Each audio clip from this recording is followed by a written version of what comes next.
Well, we start with a live look outside. It looks like a postcard, picture perfect. I don't even think I see a little bit of a gust or a breeze. Showers and storms return this afternoon, but the chance of them hitting Denver is pretty low. Thanks for joining us at noon. I am Sam Shocker. Temps are expected to climb near the 90s again today. So let's check in now with Weather Impact Team meteorologist Corey Reppenhagen. And Corey, who is going to be seeing this stormy weather today? Not here in the metro. Not as much. There might be 2 or 3 little cells around the metro area, so you really only have about a 10 to 15% chance to get measurable rain here in the Denver area.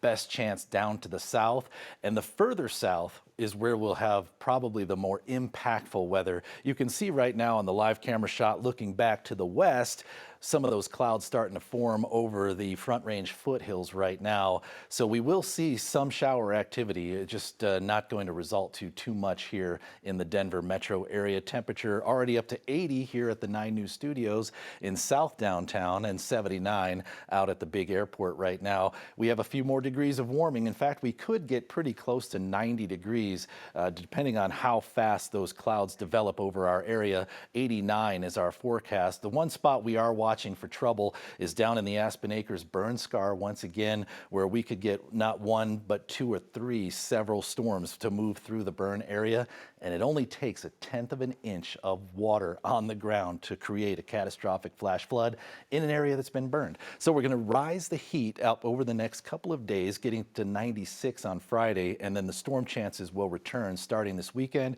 as the temperatures will stay hot. I'll detail all that stuff coming up in just a few minutes, Sam. All right, Corey, thank you. Aurora police say they made an arrest in connection to a hit-and-run crash that killed a bicyclist in July. It happened along Powhatan Road on July 27th. A Good Samaritan found the victim, 26-year-old Arthur Williams, after sunrise that morning. Aurora police say 53-year-old Jamie Gardner turned himself in to the Arapahoe County Sheriff's Office yesterday. He was released on a $50,000 bond. Gardner faces charges of leaving the scene of an accident resulting in death. Rescue crews are warning people to be extra careful in the water with another full month of summer still to go. The warning comes after at least 6 people drowned across the Front Range this summer. Officials with CPW say there's been a spike in rescues at reservoirs this summer, but the number of drownings this year is still right where it was this time last year. CPW says one of the biggest reasons behind drownings remains people not wearing a life jacket. Colorado law, really important for all of us to know this, requires children under 13 to wear a Coast Guard approved life jacket in all boats and vessels. Anyone riding a personal watercraft also has to wear one. Adults aren't required to wear life jackets, but every boat has to have them on board in case of an emergency. Experts also say if you see someone struggling in the water, throw them a flotation device instead of trying to jump in after them. Colorado Parks and Wildlife is investigating a reported bear attack in Eagle County where they say a black bear swiped at a man and scratched his arm. It happened Monday afternoon near Eagle Vale. CPW says the man was leaving the laundry room of an apartment complex when he came across the female black bear. He said it scratched his arm and then he tripped and hurt his foot while trying to get away. CPW says officers stayed in the area overnight in an effort to capture the bear and her cubs, but they believe a larger male bear kept them away. Officers placed a trap in that neighborhood. We've talked about this a lot recently. Colorado is experiencing higher than normal bear activity this year. It's largely driven by drought, which has limited food resources and forced bears to expand their search.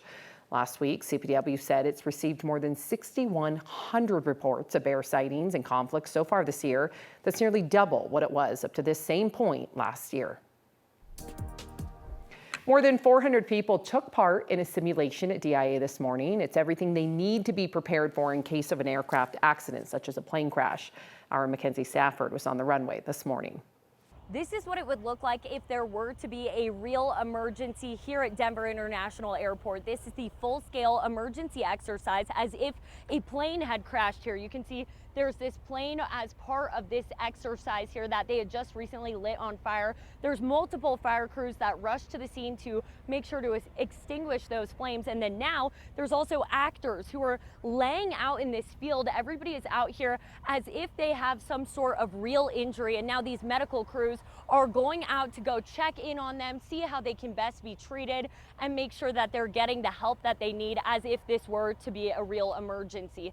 As part of this exercise, they have more than 400 people here, many different crews, including firefighters, paramedics, as well as airport teams as well. Right over here in this area, you can see that they're working to do a family reunification process to make sure that if people were separated in the case of a plane crash, that they get to the right place.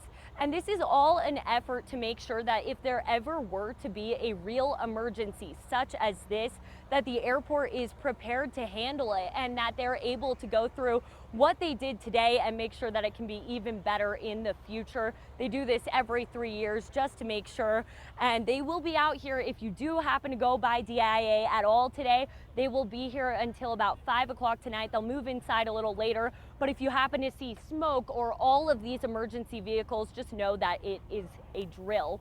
From DIA, Mackenzie Stafford, 9 News. Mackenzie, thank you. King Superstore branded credit card is going away, marking the end of its gas discount. Last month, U.S. Bank announced Kroger World Elite MasterCard would transition to U.S. Bank Smartly Visa Card. That change applies to King Super's branded cards. The 5 cents per gallon fuel savings associated with the card will end when each credit card account is converted or closed. It's the dawn of a new era. The Broncos announced the people who will be behind their live mascot team. Dr. Kelly Tischer will be program lead and vet. Elizabeth Tischer will be program lead. Gretchen Flynn will be the trainer and the rider. And Philip Flynn will be a trainer as well. They haven't shared the new horse that will be Thunder yet.